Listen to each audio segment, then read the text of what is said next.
Joining me on the panel tonight, the ABC's chief foreign correspondent, Phil Williams. Good to have you here in Australia. Good to see you. We have freelance writer Saman Shad. Thanks for joining us. First time on the program. Yes. Good luck. Fairfax columnist Jackie Malley, thanks for coming in. And in Melbourne tonight, foreign editor at The Australian, Greg Sheridan. Hi, Greg. Hi, Ellen. And you can join us on Twitter using the hashtag The Drum and on Facebook.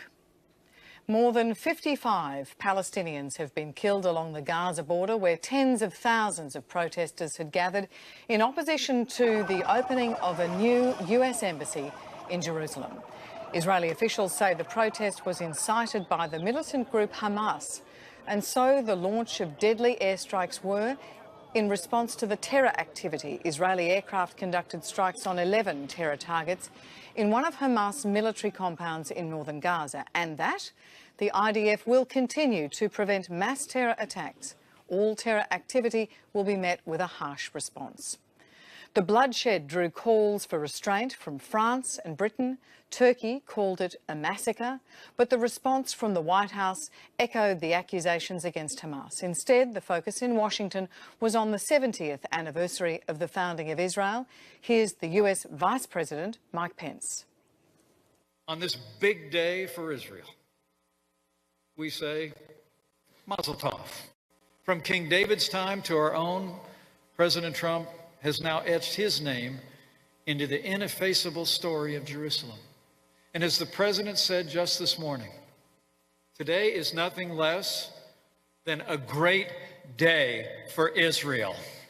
In stark contrast to the violent scenes at the border, Ivanka Trump and Jared Kushner represented the US at the opening ceremony of the relocated embassy in Jerusalem.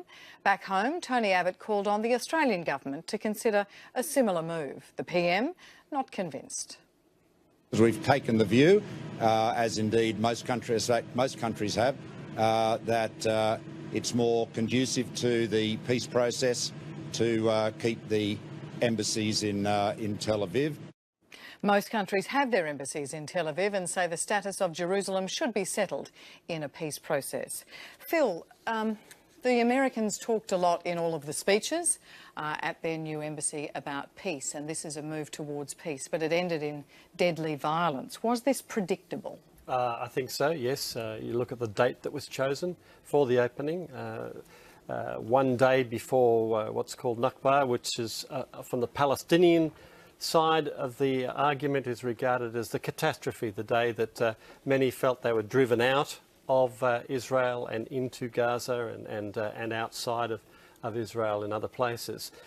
So that was seen as no coincidence. The Americans are seen now by the Palestinians as not the honest brokers. They are not seen as people that can facilitate a peace agreement and bring together this long-held, what's looking more and more like a dream of the two-state solution. And so we're left with a mess, and we're left with this frustration on the Palestinian side. Many would argue the manipulation by Hamas of its own people to effectively be slaughtered for political effect. And on the other side, you've got the Israelis bolstered by this very strong support from the Americans now. And where is the compromise? Where is the break in this horrible cycle of violence and political disappointment that is actually going to see what two brothers essentially come together and live side by side in peace? That looks like an increasingly distant dream. Greg Sheridan, is it clear tonight that the critics were right, that the US moving its embassy to Jerusalem was a provocative act, and the evidence for that is it's provoked a deadly massacre? No, Ellen, I think that's wrong on all counts. Now, this is a terrible tragedy. Behooves us all to speak with some respect and dignity about this matter. But the reasons that are wrong, that analysis is wrong, are several. First of all, this march of return had been going on independently of the US embassy move. Secondly, every country in the world which recognises Israel's right to exist at all recognises its sovereignty over West Jerusalem. The Americans have purchased land in West Jerusalem, which is where they will site their permanent embassy. Therefore, there can be absolutely nothing illegal about the Americans having an embassy in West Jerusalem. Indeed, Bill Clinton passed legislation when he was president in order to do that.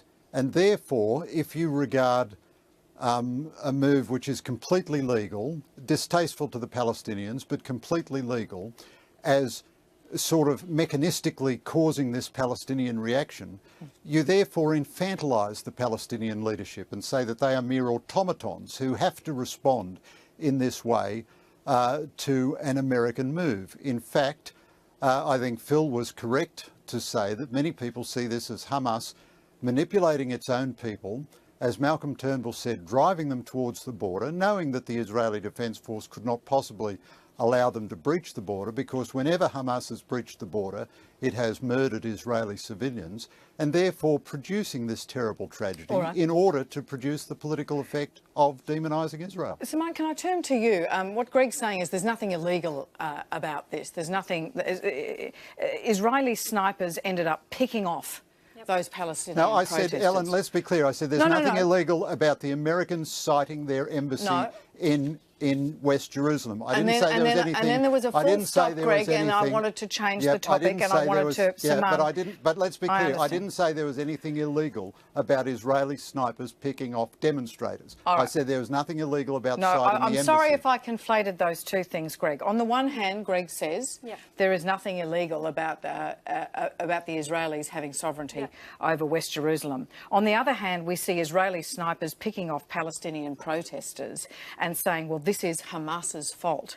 You know, where is the line between justifiable protest and reckless violence? Sure. I mean, there's nothing illegal about it, but it's deliberately inflammatory, you know. So what Trump has done is he's being very smart. You know, we disregard how smart this man actually is, and he is buying in votes from the right-wing Americans, especially his Israeli supporters, and making sure that he gets the funding that is necessary. But I mean, whenever we talk about Israel and Palestine, we are sort of looking at them as if they are equal. We are disregarding the fact that Israel has received $3.1 billion in aid from the US, is heavily armed, and all we've got on the Palestinian side, all they have got is the right to protest for freedom.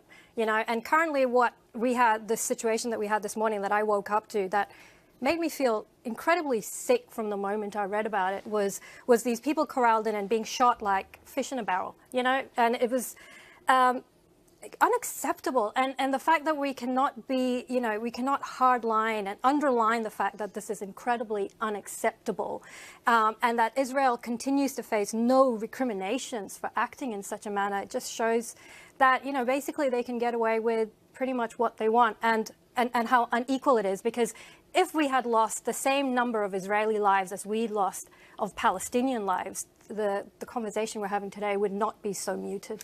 Jackie, it was such a stark contrast, wasn't it, between people standing up in Jerusalem talking about peace. Jared Kushner said, when there is peace in this region, we will look back upon this day and remember that the journey to peace started with a strong America recognising the truth. And yet, on the other side of the fence in Gaza, you see this terrible killing. I mean, is there any possible way that this is a way to make peace, to smash through the status quo in that Trumpian way? It's sort of it's the post-Trump world of international diplomacy, I suppose. And I would say, I wonder whose interests are actually advanced by essentially moving a building from one spot to another in this incredibly contentious area. I think the only person whose interests are truly advanced is Donald Trump, and he's played very much to a domestic audience here. The interests of Israel are so closely aligned in the American political system with the interests of the Republican Party now, and they have been for a long time, that it's so easy for Trump to fulfil a promise by to be seen to be fulfilling a promise and to be a strong man by moving a building. All of the steps that he's taken in terms of delivering his promises to his domestic audience have been the really simple ones and not the really difficult ones. The simple ones like moving, getting out of the Iran deal, or pulling out of the Paris Climate Accord. And what he's actually done to signal to a hard right Christian conservative base within, that supports the Republican Party within the US, that strongly wants to see basically war in the Middle East in its most extreme elements, and in doing so, he's imperiled peace essentially. Greg, is this a way to, in Trump's mind, do you think, provoke and antagonise and shift the status quo, or is this playing to his base? So, Ellen, my analytical framework would be a little different from that. I think the reality is the two-state solution is not just around the corner.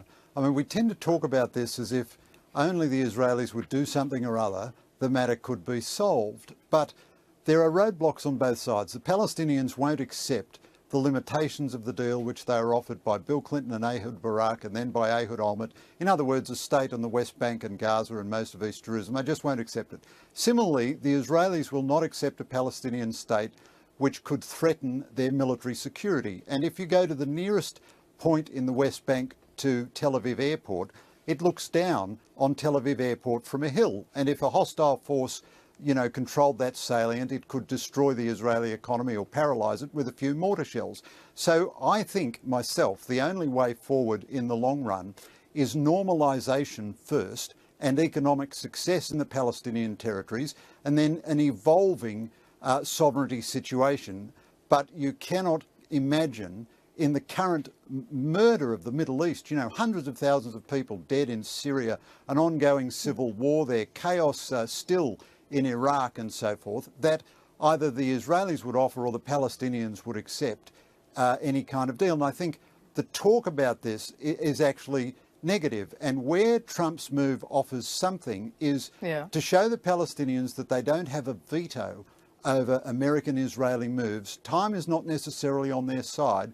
And instead of dreaming always the dream of the maximal result, it would be better to engage with the Israelis and produce some progress in terms of the lives of Palestinians on the ground. Phil, do you think that message, was that the message Palestinians would have received today?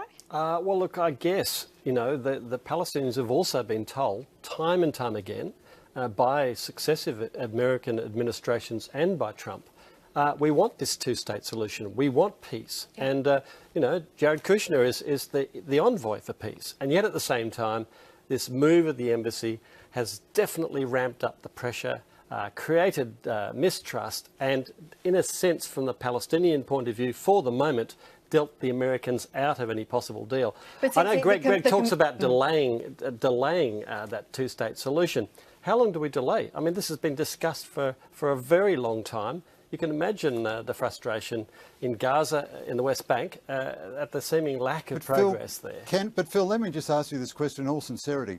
Mahmoud Abbas, the moderate leader of the Palestinians, a week or 10 days ago made a speech replete with the most absolutely unqualified anti-Semitism. The Jews caused the Holocaust, the money-lending activity of the Jews caused the reaction of the Germans, the Zionists prevented the Jews from escaping the Holocaust. The whole education system of the Palestinian territory seethes with anti-Semitism. Just dial up the Hamas Charter on Google and look at the redolent anti-Semitism there. Now, how on earth can you imagine that anyone could produce a two-state solution in the near term? I agree that it's the ideal, but surely it's more logical to get there through movement on the ground. Well, look, I'm not defending anything that Mahmoud Abbas has said. I'm not defending anything that extreme Israelis have said. There have been terribly inflammatory arguments put on both sides of the border. Well, if only it was a border in a sense, that we could be talking about two states. But at some stage, there has to be a solution. We can't keep going this way because it's not ideal for anyone. There's no real security for the Israelis. There's no real security or sense of a future for the Palestinians. And, when is it going to be the right time? And when is going to be that perfect moment? It seems to me you're arguing in a sense that time is a very long way off. Well, the Palestinians simply have run out of patience.